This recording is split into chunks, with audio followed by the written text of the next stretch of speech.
نحمده ونصلي على رسوله الكريم أما بعد فأعوذ بالله من الشيطان الرجيم بسم الله الرحمن الرحيم كل من عليها فان ويبقى وجه ربك ذو الجلال والإكرام صدق الله العظيم। পৃথিবীতে প্রত্যেকটি মানুষ অস্বাভাবিক বিষয় নিয়ে বিভোর চিন্তায় চিন্তিত, কিভাবে সে বেঁচে থাকবে, কিভাবে সে দুনিয়ার সুফল ভোগ করবে, এই বিষয় নিয়ে সে খুবই চিন্তিত। অথচ আল্লাহ রাব্বুল আলামিন উক্ত আয়াতে কারিমাতে বলেন যে সব কিছু ধ্বংস হয়ে যাবে, শুধু এই জাহানের স্রষ্টা, মানব জাতির স্রষ্টা, সব কিছুর স্রষ্টা যিনি আল্লাহ রাব্বুল আলামিন, তিনি একা থাকবেন। এই জন্য অস্বাভাবিক বিষয় নিয়ে মানুষ চিন্তিত, কিন্তু সকলের চলে যেতে হবে, সকলে মৃত্যুবরণ করবে, এই বিষয়টা আমরা বেশি মানুষেই আমাদের নলেজ থেকে অনেক দূরে।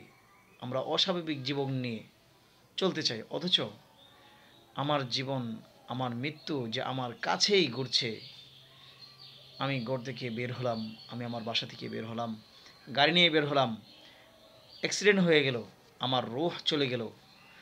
রূহ চলে যাবে, এটাই সে সত্য। কুল্লু নাফসিন যায়িকাতুল মাউত সুম্মা ইলাইনা তুরজাউন, যে আমাকে ফিরিয়ে নেওয়া হবে।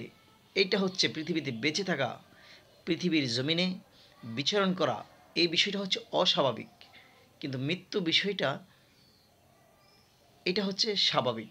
প্রত্যেকটা প্রাণীকে মৃত্যুবরণ করতে হবে, আল্লাহ রাব্বুল আলামিন জানিয়ে দিয়েছেন। সুতরাং আমাদেরকে অস্বাভাবিক যে জীবনটা রয়েছে, এই অস্বাভাবিক জীবনের প্রতি আমাদের যে আকৃষ্টতা রয়েছে, আমাদের জীবনের মূল লক্ষ্যর দিক থেকে ফিরিয়ে রাখার যে পৃথিবীর চাকচিক্য আমাদেরকে ফিরিয়ে রেখেছে, ওমাল হায়াতুদ দুনিয়া ইল্লা মাতাউল গুরুর। আল্লাহ রাব্বুল আলামিন এই আয়াতে কারিমাতে বলেন যে পৃথিবীর চাকচিক্য, পৃথিবীর সৌন্দর্য সবগুলো মানুষকে ধোঁকায় ফেলে দেবে।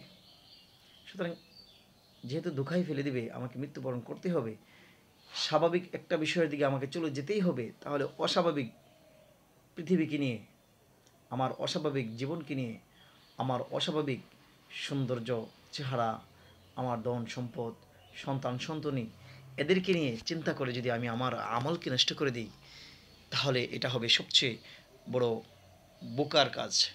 এই জন্য আল্লাহ সাল্লাল্লাহু আলাইহি ওয়াসাল্লাম হাদিসে বলেন যে সবচেয়ে বড় জ্ঞানী ব্যক্তি হচ্ছে সে যে মৃত্যুর পরবর্তীর জন্য